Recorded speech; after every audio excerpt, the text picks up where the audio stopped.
দশক তোমরা পাইছো আর দেশের সম্পদকে লুণ্ঠন করেছ। আজকে বলার সময় এসেছে, পরিষ্কার ভাষায় বলছি, দেশপ্রেমিক আমরা, এই দেশের জন্য লড়াই আমরা করেছি, রক্ত দেশের জন্য আমরা দিয়েছি। আজকে স্বাধীনতার ইতিহাস তোমরা আমাদেরকে শোনাইবা। ওলামায়ে কেরামকে সাক্ষী রেখে বলে গেলাম, আজকের থেকে স্বাধীনতার ইতিহাস হবে, মূল প্রান্তের ইতিহাস বাংলাদেশে আর চলবে না। আমার কাসিম নানতুল্লাহ রহমাতুল্লাহ আলাইহিকে বাদ দিয়ে স্বাধীনতার ইতিহাস রচনা হতে পারে না। আমার হাফেজ জামিল শহীদকে বাদ দিয়ে স্বাধীনতার ইতিহাস রচনা হতে পারে না।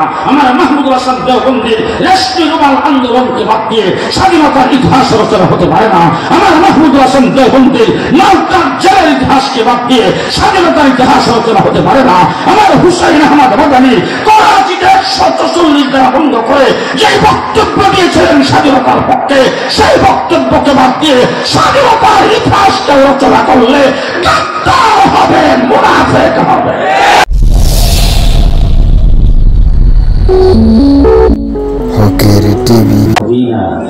صدق الله العظيم. وقال رسول الله صلى الله عليه وسلم: عليكم بسنتي وسنة الخلفاء الراشدين المهديين.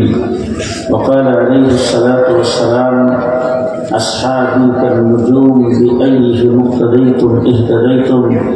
وقال عليه الصلاة والسلام: إن العلماء ورثة الأنبياء. وقال عليه الصلاة والسلام: علماء أمتي كأنبياء بني إسرائيل، أو كما قال عليه الصلاة والسلام.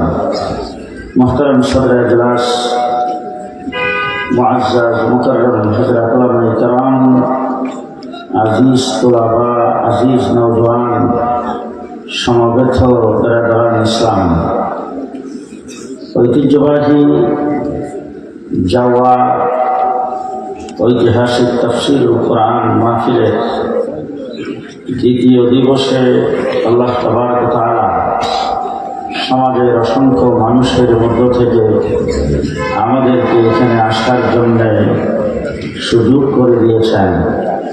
দীর্ঘ সময় দেশের শীর্ষস্থানীয় উলামায়ে কেরাম কোরআন এবং হাদিসের আলোকে বর্তমান সময় উপযোগী ভবিষ্যৎ জিন্দেগিতে দেশ ও জাতির জন্য করণীয় সম্পর্কে বিস্তারিত আলোচনা আপনাদের সামনে করেছেন।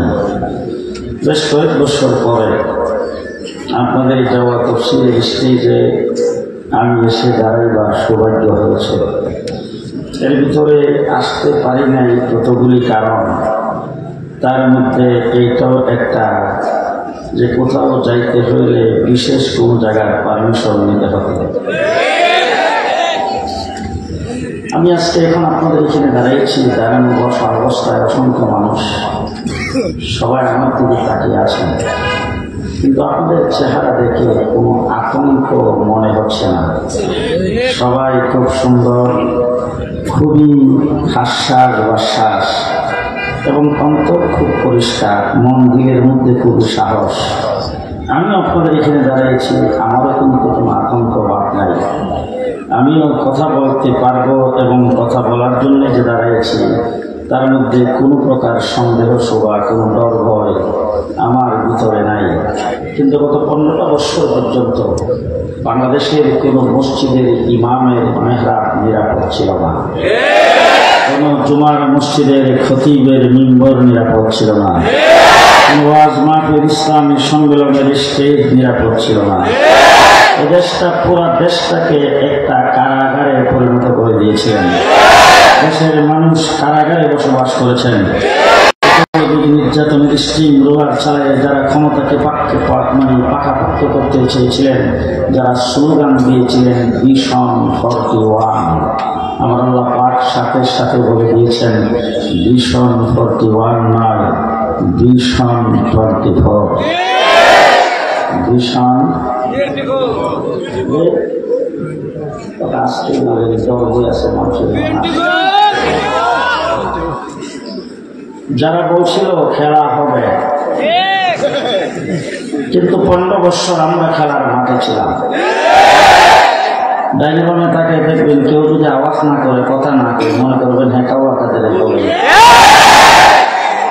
গত 15 বছর পর্যন্ত খেলার মাঠে ছিলাম, জেলখানার ভিতরেও খেলছি, জেলের বাহিরেও খেলছি। জেলখানায় যাওয়ার আগে যেই ভাষায় কথা বলেছি, জেল থেকে বের হয়েও সেই ভাষায় কথা বলেছি।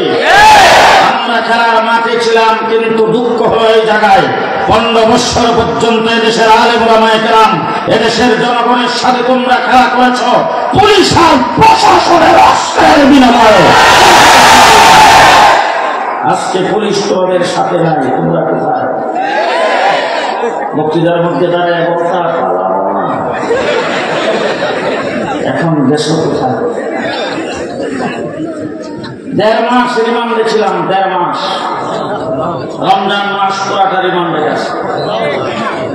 24 ঘন্টা কোরআন তেলাওয়াত করতে দেয়নি, তারাবির নামাজ পর্যন্ত করতে দেয়নি।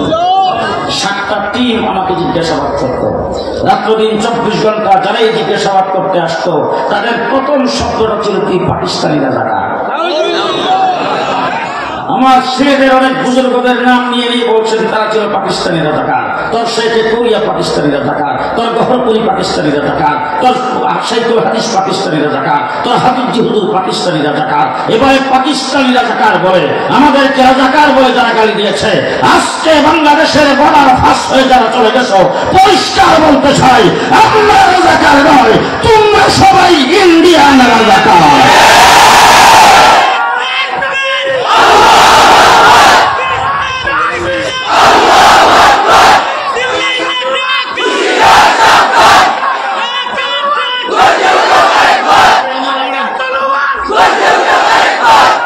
পরিষ্কার ভাষায় বলে যাচ্ছে, যাদেরকে পাকিস্তানের রাজাকার বলছ, যাদেরকে রাজাকার বলে, স্বাধীনতা বিরোধী বলে, আর চোখে দেখেছ প্রমাণ হয়েছে তাই হলো স্বাধীনতা প্রেমী।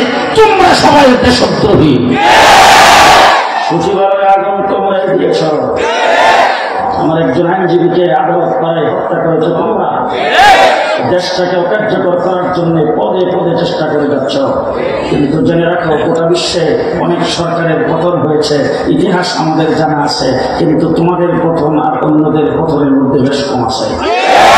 কোরআন শরীফের ভিতরে আল্লাহ পাক ফিরআউনের পতন সম্পর্কে বলছেন, ও আগরাকনা আল্লাহ ফিরআউন, ফিরআউন তার দলবল সহ পানিতে ডুবাইয়া চুবাইয়া আল্লাহ পাক সেখানে শেষ করে দিয়েছেন। ফিরআউন যেমন তার বংশ সহ শেষ হয়েছে, তোমারও পতন হয়েছে। 340টা আসনের এমপির একটাও নাই। এমনকি কোনো মসজিদের খতিব ইমাম যদি তাদেরকে সমর্থন করেছে সেটাও নেই। কথা আসতে করা মাদ্রাসার মুহতামিম তাদেরকে সমর্থন করেছে এটাও নেই। পতন এইভাবে হয়। পরিষ্কার ভাষায় বলতে গর্তের ভিতরে ঢুকে গেছে ইসলাম বিরোধী শক্তি। হ্যাঁ, দেশ আমার নাস্তিকতা করে এই মাঠে আমার, আমরা এদেশের নাগরিক, আমরা এদেশে গর্জমাই থাকি না, মানুষ বাড়ি বাদামি নয়, দেশের সন্তান। দেশের জন্য রক্ত আমরা দিয়েছি, আমরা যে পরিমাণ রক্ত দিয়েছি এই পরিমাণ রক্ত কেউ দিতে পারে না। 250 বছর আমরা ইংরেজের বিরুদ্ধে লড়াই করেছি। 3.5 লক্ষ আলেম ওলামায়ে কেরামকে ফাঁসির শাস্তি ডুবাইয়া, আগুনে পোড়াইয়া, পানিতে ডুবাইয়া মারা হয়েছে ইংরেজের বিরুদ্ধে লড়াই করে। যাদের সূর্য অস্ত যেত না, পৃথিবী বিখ্যাত সুপ্রিম পাওয়ার, তাদেরকে আমরাই বাগাইছি, স্বাধীন করেছি আমরা। আজকে স্বাধীনতার ইতিহাস তোমরা আমাদেরকে বলে দিচ্ছ। তোমরা মুক্তিযুদ্ধের পক্ষ শক্তি, মুক্তিযুদ্ধের চেতনার কথা বলে আর আমাদেরকে মৌলবাদী বলে 15 বছর পর্যন্ত বিদেশি রসদ তোমরা খাইছো আর দেশের সম্পদকে লুণ্ঠন করেছ।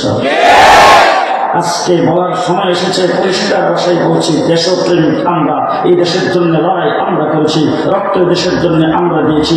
আজকে স্বাধীনতার ইতিহাস তোমরা আমাদেরকে শোনাইবা। ওলামায়ে কেরামকে সাক্ষী রেখে বলে গেলাম, আজকের থেকে স্বাধীনতার ইতিহাস হবে, মূল প্রান্তের ইতিহাস বাংলাদেশে আর চলবে না। আমার কাসেম নানতুবি রহমাতুল্লাহ আলাইহিকে বাদ দিয়ে স্বাধীনতার ইতিহাস রচনা হতে পারে না। আমার হাফেজ জামিল শহীদকে বাদ দিয়ে স্বাধীনতার ইতিহাস রচনা হতে পারে না। আমার মাহমুদুল হাসান দেওবন্দির রেশমি রুমাল আন্দোলনকে বাদ দিয়ে স্বাধীনতার ইতিহাস রচনা হতে পারে না। আমার মাহমুদুল হাসান দেওবন্দির মালটার জেলের ইতিহাসকে বাদ দিয়ে স্বাধীনতার ইতিহাস রচনা হতে পারে না। আমার হুসাইন আহমদ মাদানির করাচিতে 144 দ্বারা ভঙ্গ করে যে বক্তব্য দিয়েছিলেন স্বাধীনতার পক্ষে, সেই বক্তব্যকে বাদ দিয়ে স্বাধীনতার ইতিহাসকে রচনা করলে গাদ্দার হবে, মুনাফিক হবে।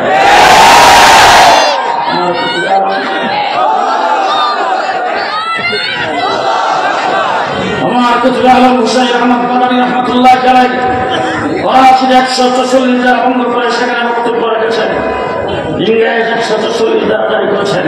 হুসাইন আহমদ মাদানী বক্তব্য রাখতে পারবে না, এলান করতেছেন আজকের সমাবেশে যিনি সভাপতিত্ব করবে, যিনি এই সমাবেশ পরিচালনা করতে যাবে, তাকে দেখা মাত্র গুলি করা হবে। হুসাইন আহমদ মাদানী লক্ষ লক্ষ মানুষকে ফাঁক করে লাফ দিয়ে যে স্টেজে উঠছেন, উঠে তারপরে সবজিয়ার বোতাম টান দিয়া খুলে বুক টান করে ইংরেজের সামনে দাঁড়িয়েছেন আর দাঁড়িয়ে বলছেন, গুলি পরিষ্কার ভাষায় বলছি, আজকে এই সমাবেশে আমি সভাপতি, আমি পরিচালক। আজকে সিলেটে যখন আসি তখন একটা স্লোগান খুব বেশি বেশি শুনি, সিলসিলায়ে মাদানী। ভালো করে শুনে রাখেন, চতুর্দিক থেকে গুলি ছুটতে শুরু করেছেন, একটা গুলি হুসাইন আহমদ মাদানীর গায়ে। আজকে কোককে তোমরা বানিয়েছ যে কোক, পরিষ্কার করে ইতিহাস আমার কাছ থেকে শুনে নাও। হুসাইন আহমদ মাদানী টান দিয়ে বুতাম খুলে দিয়ে বুক টান করে দাঁড়িয়েছিলেন ইংরেজের মোকাবেলা। ইংরেজ গুলি করছিলেন, তার গায়ে লাগাইতে পারে নাই। ওই যে বুতাম খুলছিলেন আর তিনি কোনোদিন বুতাম লাগান নাই। আমরাও তার উত্তরসূরি হিসাবে খুব গায়ে দেই, বুতাম লাগাই না।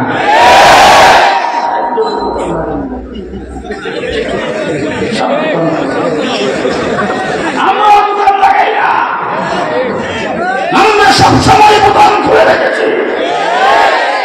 ওলামা কোট, মুজিব কোট নয়। ইতিহাস ভালো করে মনে রাখবেন। আল্লামা শামসুল হক ফরিদপুরি রহমতুল্লাহ আলাইহি বাড়ি হলো গহরডাঙ্গা। গহরডাঙ্গার পাশেই কোটালীপাড়া, সেখানে শেখ মুজিবুর রহমানের বাড়ি। যুবক মানুষ শামসুল হক ফরিদপুরির সঙ্গে সাক্ষাৎ করার জন্য প্রায় যাইতেন লালবাগ মাদ্রাসায়, যা পরামর্শ করতেন, কথাবার্তা বলতেন। একদিন গেছেন, যাই দেখেন শামসুল হক ফরিদপুরি আদি কাপড়ের সুন্দর স্টাইল করা, পাঞ্জাবি গায়ে আর পাঞ্জাবির উপরে খুব করা। দেখা মাত্র রুমে দুইটাই শেখ মুজিব বলতেছেন, হুজুর এই কোটটা আপনার গায়ে আজকে খুব মানাইছে, হুজুর আপনাকে খুব সুন্দর লাগতেছে।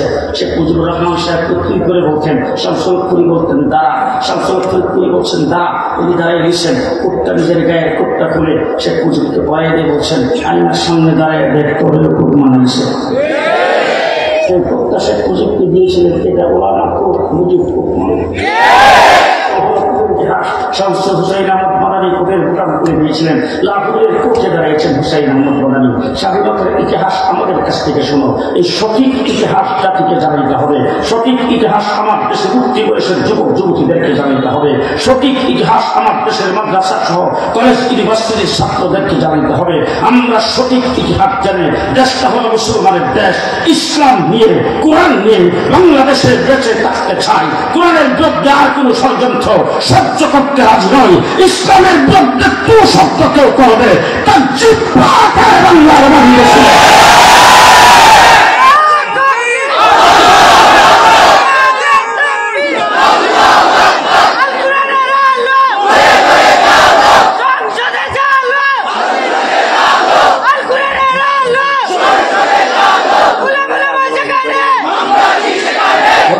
হুসাইন আহমদ মাদানী রহমতুল্লাহ আলাইহি লাহোরের ইংরেজের কোর্টে দাঁড়িয়েছেন। বিচারককে জিজ্ঞেস করেছেন, আপনার নাম কি? হুসাইন আহমদ। বলে, হ্যাঁ। আপনার বিরুদ্ধে অভিযোগ হলো আপনি ফতোয়া দিয়েছেন ইংরেজির মৃতেরকে বক্তব্য মুসলমানের জন্য হারাম। হুসাইন আহমদ মাদানী কাক গড়ায় দাঁড়ায় বলতেছেন, আগে তো ফতোয়া দিচ্ছি, এখন দিতেছি, সামনেও দেব। ইংরেজ বিচারকের সামনে যখন এই কথা বলেছেন, মোহাম্মদের জাওহার লাভ দিয়ে তার পায়ে পড়ে গেছে। পায়ে পড়ে বলতেছে, হযরত ইয়ে আদালত হে, তোরা নবী সে ভাগ করে, মুসলমান পর তোরা রহম করে। এই কথা যখন বলছেন, হুসাইন আহমদ মাদানী মোহাম্মদ আলী জাওহারকে ধাক্কা দিয়ে সরাই দিয়া দূরে আওয়াজ করে বলছেন, হে মোহাম্মদ আলী, আজকে ইংরেজের কাঠগড়ায় দাঁড়ায়া আমি যদি ফতোয়ার পরিবর্তন করি, আল্লাহর নবীর কান্দন শহীদ করা দ্বীনের পরিবর্তন হবে, হাসরের ময়দানে দাঁড়ানো যাবে না। যখন দুর্গলায় বলছেন, বিচারকের আসলে যদি বিচারক ডাক দিয়ে বলেন, মৌলানা সাহেব আপনি কোন মাটিতে দাঁড়ায় কথা বলছেন, আপনি কি চাই পান? ও সিলসিলায় মদিনার স্লোগান দেওয়ারা বলা করে শোনো। হাতুলের নিচে ছিল কাপড়ের কাপড়। হাতুলের নিচে থেকে কাপড়ের কাপড় টান দিয়ে বের করে উত্তোলন করে বলছেন, ইংরেজের চালা বিচারক ভালো করে দেখা রাখ, ভালো করে তোর কাঠগড়ায় দাঁড়িয়েছি, আমি স্বজ্ঞানে সুস্থ মস্তিষ্কে জেনে শুনে বলছি তোর কাঠগড়ায় দাঁড়িয়েছি। আমি কাপড়ের কাপড় নিয়ে এসেছি। লাহোরের কোন একজন ব্যক্তির ৫টি পয়সা খরচ হবে না হুসাইন আহমদকে দাফন করতে। কলম তোর হাতে, আইন তোর হাতে, হুকুম তোর হাতে। আমাকে ফাঁসির কাস্তে চড়াইতে পারো, যাবজ্জীবন কারাদণ্ড দিতে পারো, আমাকে শুলিতে চড়াইতে পারো, ফাঁসির মঞ্চে যায়। হুসাইন আহমদ মাদারি বলবে ইংরেজের মিলিটারিতে ভর্তি হওয়া হারাম, ইংরেজের বিরুদ্ধে যুদ্ধ করা ফরজ। পরিষ্কার ভাষায় বলতে চাই, হুসাইন আহমদ মাদারি যদি বক্তব্য না দিতেন, দেশ স্বাধীনের জন্য যদি লড়াই না করতেন, তাহলে এই দেশ স্বাধীন হতো না, ফলশ্রুতিতে পাকিস্তান হতো না, ফলশ্রুতিতে বাংলাদেশ হতো না। আর হাকিম হুকুম মুতাশাবির কামাল রাহমাতুল্লাহ আলাইহি কায়েদ আজম মোহাম্মদের জিন্নাকে যদি সমর্থন না করতেন, জাফর আহমদ উসমানী, শিবলি আহমদ উসমানীকে যদি কায়েদ আজম মোহাম্মদ আলীর সাথে স্বাধীনতা যুদ্ধের মধ্যে না লাগাইতেন, তাহলে দেশ স্বাধীন হতো না। পরিষ্কার ভাষায় ইতিহাস ভালো করে জেনে নেন, পূর্ব পাকিস্তান আর পশ্চিম পাকিস্তান, পূর্ব পাকিস্তানের পতাকা উত্তোলন করেছেন হযরত জাফর আহমদ উসমানী, আর পশ্চিম পাকিস্তানের পতাকা উত্তোলন করেছিলেন শিবলি আহমদ উসমানী। দুইজন দেওবন্দি আলেম, তারা যদি পতাকা উত্তোলন না করতেন, দেশ স্বাধীন হতো না। শেষ কথা আমি আপনাদের সঙ্গে বলতে চাই, হয়তো আজকের পরে আমার আবুল খায়ের ভাইকে আপনারা বলবেন এই মৌলবীকে তার দাওয়াত দিবেন না, এগুলির নাম ওয়াজ না, এগুলির নাম তফসির না। হয়তো আপনারা এই কথা বলতে পারেন। ওয়াজ করার জন্য আমি আইসেই সর্বপ্রথম তালিকাটা দেখলাম, এখানে অনেকের নাম দেখেছি, তারা নিশ্চয়ই আপনাদেরকে কোরআন হাদিস দিয়ে অনেক ওয়াজ করেছেন। আমি ওয়াজ করার জন্য আসি নাই। আজকে একটা সময় এসেছে, যেই সময় যদি আমরা টিকে থাকতে না পারি, সামনে আমাদের ভ্যালু খুব খারাপ হবে। ইতিহাস ভালো করে জেনে শুনে আমাদেরকে সামনের দিকে অগ্রসর হতে হবে। দেশ স্বাধীন হয়েছে, ইংরেজ আমাদের লাঠি ডান্ডার বাড়ি খেয়ে এই দেশ থেকে বিতাড়িত হয়েছে।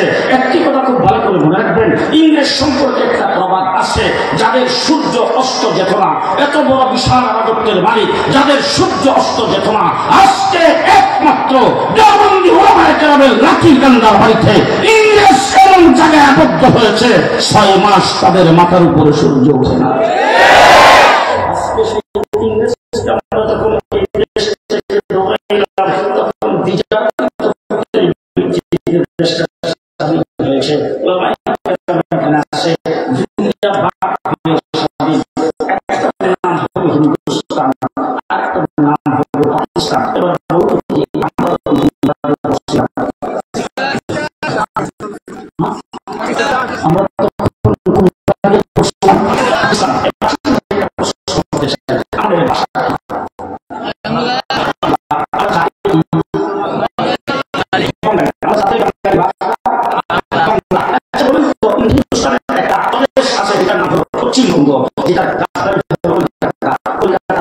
পশ্চিমবঙ্গের ভাষা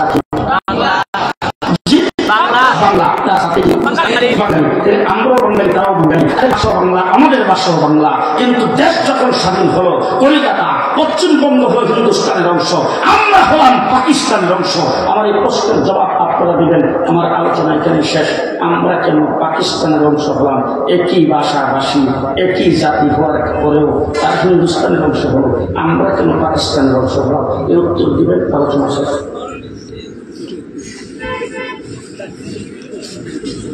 আমরা কি করবো পাকিস্তানের অংশ হলাম? ভালো করে মনে রাখবেন, ভালো করে মনে রাখবেন, দিনের মধ্যে লিখে রাখবেন, এই ব্যাপারে কোনো আপোষ মানবেন না, আপোষ করবেন না। এই দেশে আমরা পাকিস্তানের অংশ হয়ে পূর্ব পাকিস্তান হয়েছিলাম মুসলিম অধ্যুষিত নেতৃত্বে মুসলমান হওয়ার কারণে। মসজিদে দাঁড়িয়ে মানুষকে দেখবেন, কেউ যদি কথা না করে ঘুষিতে পড়ে, কিসের অংশ হওয়ার কারণে? যারা পিছিয়ে আছে, পিছিয়ে কিসের আমরা কিসের ভিত্তিতে পাকিস্তান হয়েছিলাম? মুসলমান হওয়ার কারণে। আমাদের স্বাধীনতার মূলে কি? ইসলাম। ইসলাম স্বাধীনতার মূলে, স্বাধীনতার মূলে ইসলাম। এবার যখন আমরা পূর্ব পাকিস্তান হলাম, আরেকটা যখন পশ্চিম পাকিস্তান, ক্ষমতা পশ্চিম পাকিস্তানিদের হাতে, তারা আমাদেরকে বৈষম্যের শিকার করেছেন। শিক্ষার ক্ষেত্রে, চাকরির ক্ষেত্রে আমাদের প্রতি বৈষম্যমূলক আচরণ করতে শুরু করেছেন। এই সমস্ত বিষয়ে এদেশের মৌলানা ভাসানী, মৌলানা আকরাম খাঁ, শাহ সরওয়ার্দী, তারপর আমার সিলেটের 3 সন্তান মওলানা আখতার আলী রহমতুল্লাহ আলাইহি এই সমস্ত উলামায়ে কেরাম এবং লিডাররা মিলে তাদের বিরুদ্ধে কথাবার্তা বলতে শুরু করেছেন। এবার শেখ মুজিবুর রহমান সাহেব আওয়ামী লীগ গঠন করেছেন, মুসলিম লীগ থেকে বের হয়েছে আওয়ামী মুসলিম লীগ, তারপরে মুসলিম শব্দের প্রতি তার বিদ্বেষের কারণে আওয়ামী লীগ করেছেন। 1970 তিনি ইলেকশন করেছেন, সেই ইলেকশনের ইশতেহারে পরিষ্কার বলেছেন আমি যদি নিরঙ্কুশ সংখ্যাগরিষ্ঠতা পাই সরকার গঠন করি, ইসলামের বিরুদ্ধে কিছুই করব না। কি করেছেন? কারণ পূর্ব পাকিস্তান পশ্চিম পাকিস্তান হয়েছে কিসের ভিত্তিতে? এখন যদি এখানে রাজনীতি করতে হয় কি নাম নিতে হবে? আসতে কি নাম নিতে হবে? ইসলাম। তিনি ইশতেহারের মধ্যে বলে দিলেন আমি যদি সংখ্যাগরিষ্ঠতা পাই সরকার গঠন করি, ক্ষমতায় যাই, ইসলামের বিরুদ্ধে কিছু করা হবে না, ইসলাম বিরোধী কোনো আইন হবে না। এই কথা জনগণ মেনে তারপরে তাকে ভোট দিয়েছেন, তিনি নিরঙ্কুশ সংখ্যাগরিষ্ঠতা পেয়েছেন। এবার পশ্চিম পাকিস্তানের তার হাতে ক্ষমতা হস্তান্তর করে নাই। এবার জিজ্ঞেস করতে চাই যখন ক্ষমতা হস্তান্তর করলো না তখন হরতাল শুরু হয়ে গেল, রাজনীতি গরম, বক্তৃতা শুরু হয়ে গেল। 7ই মার্চে শেখ মুজিবুর রহমান সাহেব সর্বদুর্গারে ভাষণ দিলেন।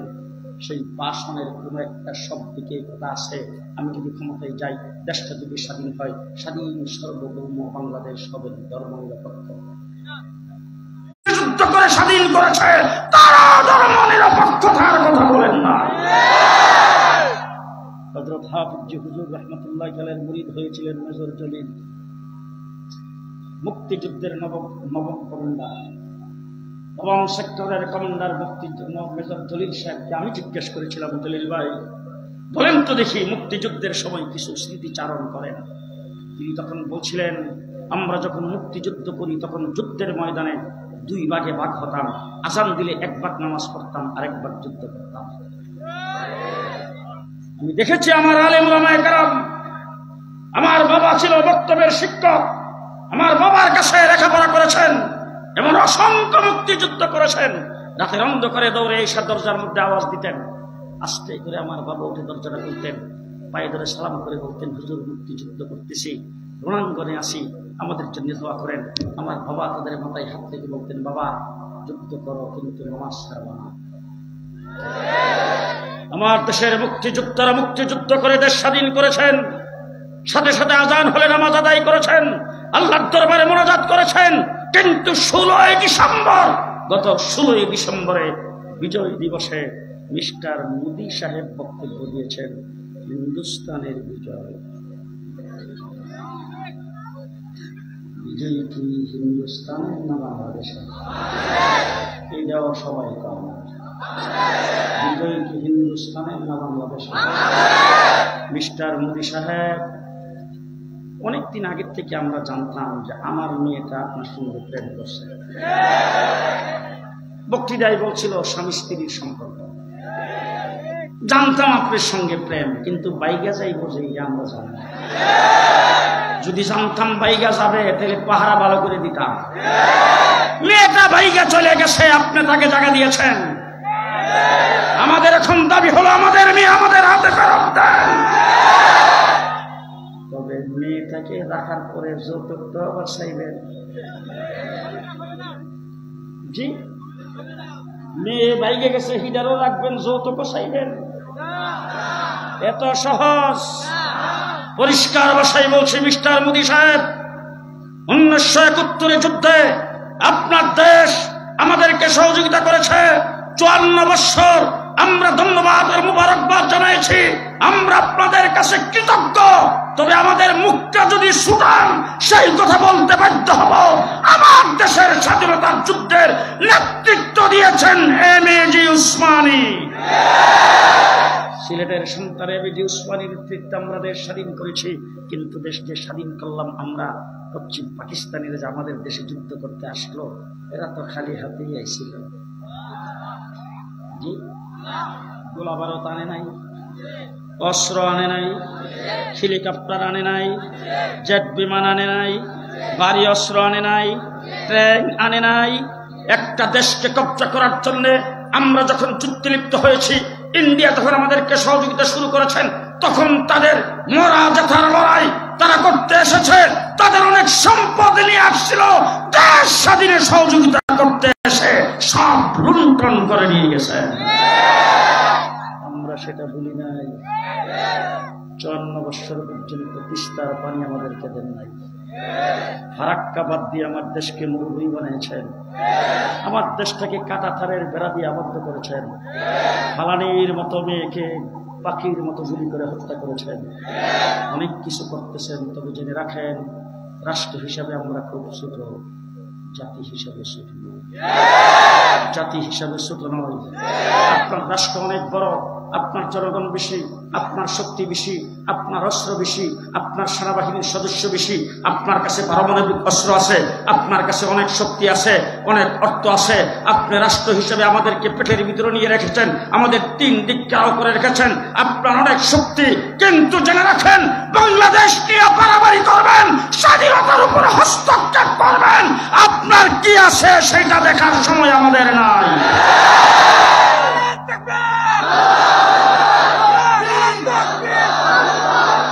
পরিষ্কার ভাষায় বলতে চাই, পরিষ্কার ভাষায় বলতে চাই, আমরা রাষ্ট্র হিসেবে শুধু হতে পারি, সংখ্যায় কম হতে পারি, কিন্তু আমরা বদরের 313 জনের উত্তরসূরি, আমরা কারবালার হযরত হুসাইনের উত্তরসূরি, আমরা খালিদ বিন ওয়ালিদের উত্তরসূরি, আমরা তিতুমিরের উত্তরসূরি, আমরা তিতুমিরের উত্তরসূরি, আমরা বীর সালাউদ্দিনের উত্তরসূরি। সুতরাং আমাদের ভরসা একমাত্র আল্লাহর উপরে, অস্ত্রের উপরে নয়। যদি বেশি বাড়াবাড়ি করেন তাইলে বলবো একটু আফগানিস্তানের দিকে দেখেন। বিশ্বের সবচেয়ে বড় পরাশক্তি আমেরিকাকে লাঠি ডান্ডার বাড়ি দিয়া পাস হয়ে ছেড়ে দিয়েছেন। সুতরাং আপনাকেও বলবো, দুটিটা সামলান, দুটি সামলান। বেশি বাড়াবাড়ি করলে খবর আছে। দেশ স্বাধীন করেছি আমরা 1971 সনে মুক্তিযুদ্ধ করে 9 মাস আন্দোলন করে দেশ স্বাধীন করেছি। 9 মাস, 9 মাস। এবার একটা সূক্ষ্ম কথা বলতে চাই, খুব ভালো করে বুঝেন। কাশ্মীর স্বাধীনতা আন্দোলন করতেছে কয় বছর? 70 বছর। কয় বছর হয়েছে তো স্বাধীন? জি, হয়েছে স্বাধীন? হয় নাই। আপনাদের সিলেটের পাশে আসাম 40 বছর যাবৎ স্বাধীনতা যুদ্ধ করতেছে, হয়েছে স্বাধীন? জি। আমার ব্রাহ্মণবাড়িয়ার পাশেই হলো আগরতলা, তারা স্বাধীনতা আন্দোলন করতেছে আজকে 30-35 বছর, হয়েছে স্বাধীন? আরো জোরে, আরো জোরে। 1947-এ মুসলিম অধ্যুষিত হিসাবে পূর্ব পাকিস্তান যদি না হতাম, পাকিস্তানের অংশ যদি না হতাম, আমরাও 70 বছর লড়াই করে স্বাধীনতা অর্জন করতে পারতাম না। তাহলে এবার বলেন তো দেখি, স্বাধীনতার মূল্য কি?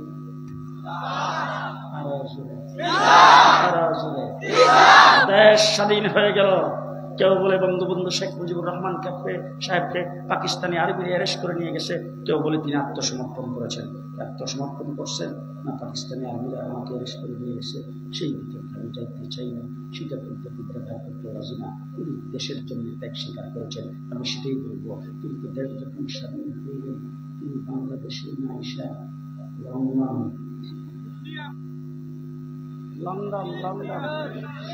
লন্ডন যাইয়া সেখান থেকে একটা পেটিশন নিয়েছে। সেই পেটিশন নিয়ে তারপরে তিনি আসলেন দিল্লি। ওখানে ঈশা ইন্দিরা গান্ধীর থেকে পেটিশন আরেকটা নিয়েছেন। ভারতের নির্বাচনে বলেছেন ইসলামের বিরুদ্ধে কোন আইন ধর্ম নাই। তিনি এসে বাংলাদেশে 72 সংবিধান করেছেন, ধর্ম নিরপেক্ষ সংবিধান। পরিষ্কার ভাষায় বলতে চাই, ধর্ম নিরপেক্ষ কোন মুসলমান হতে পারে না, ধর্ম নিরপেক্ষ কোন মুসলমান হতে পারে না। ধর্ম নিরপেক্ষতার জাতাকল, ধর্ম নিরপেক্ষতার স্লোগান হলো রাষ্ট্রীয় কোন কাজে ইসলামকে ব্যবহার করা যাবে না। আমাদের আল্লাহ আমাদেরকে বলে দিয়েছেন, ইন্নাদ দীনা ইনদাল্লাহিল ইসলাম। ইসলাম সার্বজনীন, যাবতীয় সকল বিষয়ে, ব্যক্তি, পরিবার, সমাজ, রাষ্ট্র, যাবতীয় সব বিষয়ে ইসলাম স্বয়ং সম্পূর্ণ। ইসলাম কমপ্লিট, একটি কমপ্লিট জীবন ব্যবস্থার নাম হলো ইসলাম। ঠিক তবে ঠিক দুই নম্বর কথা খুব ভালো করে মনে রাখবেন, আমার দেশে যারা এমপি হয়, আমার দেশে মন্ত্রী হয়, অধিকাংশ হিন্দুরা মুসলমান। মুসলমান মুসলমান মুসলমান সারা ক্যাবিনেটের ভিতরে এক দুইজন সারা মুসলমান সারা নাই। এমপি তারা আসলে হয়তো 8 জন, বাকি 290 জন হবে মুসলমান। এবার আরেকটা আল্লাহ পাক দিয়েছেন ধর্ম কথা মনে রাখবেন। আল্লাহ কোরআনে বলেছেন আল্লাহ ইমাম ফিল আরদ আকামাস সালাহ ওয়া আতাউজ যাকাত ওয়া নাহাউ আনিল মুনকার ওয়া আমারুনা বিল মারুফ ওয়া নাহাউ আনিল মুনকার। যদি তোমরা মুসলমান যদি আল্লাহ পাক রাজত্বের মালিক করি, ক্ষমতা দেই, তোমরা যদি রাজত্ব পাও, তোমরা যদি সরকার গঠন করো, আমার আল্লাহ পাক পরিষ্কার করে দিয়েছেন 4টা কাজ করবা। 1 নম্বর কাজ নামাজ কায়েম করবা।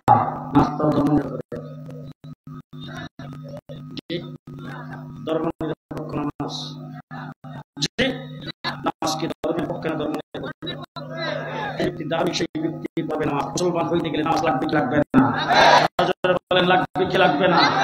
1 নম্বর কাজ নামাজ কায়েম করো। 1 নম্বর কাজ নামাজ কায়েম করো। নামাজ যে ব্যক্তি কায়েম করবে সেই ব্যক্তির মধ্যে কোনো দ্বন্দ্ব থাকতে পারে না, থাকতে পারে না। নামাজ তোমাকে সকল দাবির থেকে মুক্ত দেবে। নামাজ তোমার রিজিকের ব্যবস্থা করবে। নামাজ আপোষের মধ্যে মিল মহব্বত সৃষ্টি করবে। নামাজ তোমাকে সমস্ত বুরাই থেকে হেফাজত করবে। 1 নম্বর কাজ তুমি নামাজ কায়েম করবে। 2 নম্বর যাকাত আদায়ের ব্যবস্থা করবে। 3 নম্বর সৎ কাজের আদেশ করবে। 4 নম্বর অসৎ কাজের নিষেধ করবে। যদি কোনো মুসলমান রাজত্ব পায়, 54 বছর পর্যন্ত রাষ্ট্র কুমড়া চালাইছ, যখন নির্বাচন আসছে শাহজালালের মাজার জিয়ারত করে নির্বাচনী কার্যক্রম শুরু করেছ, যখনই সরকার গঠন করেছ আয়েশা শাহজালালের মাজার জিয়ারত করেছ মানুষকে ধোঁকা দেওয়ার জন্য। যখনই সরকার গঠন করতে গেছো মাথায় কুর্তি বেঁধে হাতে তসবিহ সরা নিয়ে ইসলামের কথা বলে ইশতেহার দিয়েছ, ইসলামের বিরুদ্ধে কোনো আইন করবে না, ইসলামের সুন্দর সুন্দর কথা বলেছ, 460টা মসজিদ বানাইবার স্লোগান দিয়েছ, নানান কিছু করে 54 বছর পর্যন্ত দেশটাকে যারা সোনার বাংলার স্লোগান দিয়ে, দেশটাকে যারা সবুজ বাংলার স্লোগান দিয়ে, দেশটাকে যারা নতুন বাংলার স্লোগান দিয়ে আধুনিক বাংলাদেশ, তারপরে বলছে মডার্ন বাংলাদেশ, এরপরে বলছে ডিজিটাল বাংলাদেশ। পদ্মা সেতু উদ্বোধনের সময় বলেছেন স্মার্ট বাংলাদেশ। বাংলাদেশ কাঁচা মরিচের কেজি 1200 টাকা। স্মার্ট বাংলাদেশ ভীষণ ফতোয়া। আল্লাহ রাব্বুল আলামিন বলেন ভীষণ ফতোয়া। বসে বসে চিন্তা ভাবনা করতেছিলাম, ভীষণ ফতোয়ান একের পর এক কাজকর্ম করেই যাচ্ছে, বাধা দিয়ে রাখা যাচ্ছে না। দিন ফিরে 28 তারিখ পিটাইয়া মেরিয়া দুইয়া শেষ করে দিল, তাদেরকেও বাগিয়ে দিল। আর আমাদেরকে 2013 সালে হয়েছে, 2021 সালে বছরের পর বছর জেলখানার ভিতরে নিয়ে আটকে রাখছে। নির্যাতন সবচেয়ে বেশি আমাদের উপর হয়েছে। কি হবে কি না, আমার আল্লাহ পাক ডাক দিয়ে বলে রাগ, তারা সবাই চুপ থাক। আব্রাহা বাদশা বাইতুল্লাহ শরীফ ধ্বংস করার জন্য আসছে। আমি আল্লাহ পাক এর সদাকের বাহিনী আবাবিল দিয়ে বাইতুল্লাহকে হেফাজত করেছি। বাংলাদেশের শেখ হাসিনাকে ক্ষমতা থেকে উৎখাত করার জন্য আমিও আবাবিল হিসাবে ছাত্রদেরকে নামাইতেছি। স্কুল কলেজ ইউনিভার্সিটির ছাত্ররা নামছে, রক্ত দিতে যখন শুরু করেছে, আমার কওমি মাদ্রাসার ছাত্র একটাও করে বসে থাকে নাই, রাস্তায় সবাই নেমে আসে। তারপরে আন্দোলন আর সংগ্রাম হয়েছে। একদিক থেকে জীবন দিতে শুরু করেছেন, পঙ্গুত্ব বরণ করতে শুরু করেছেন, রক্ত দিতে শুরু করেছেন। ওই অবস্থায় মাঠে স্লোগান দিচ্ছে, আন্দোলন আর সংগ্রাম হচ্ছে। মসজিদ থেকে যখন আল্লাহু আকবারের আজান ভেসে আসছে, আজানের আওয়াজ শোনার সাথে সাথে রাজপথে একজনকে ইমাম বানায়া কাঁথার ধরে নামাজের জন্য দাঁড়ায় গেছে। এইভাবে আন্দোলন আর সংগ্রাম করে যেই দেশ মুক্ত হয়েছে, বিপ্লব যেই দেশে করছে, বর্তমান অন্তর্বর্তীকালীন সরকার ক্ষমতায় আছে, সামনে নির্বাচিত সরকার ক্ষমতায় আসবে।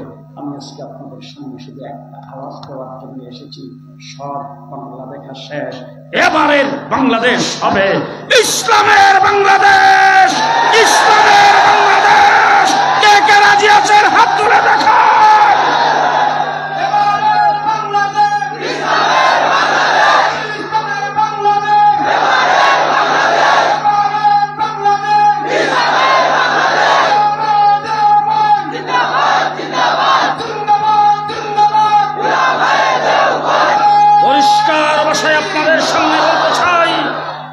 ইসলামের বাংলাদেশ করার জন্য যদি কাফনের কাপড় পরে আবার যদি রাজপথে নামতে হয়,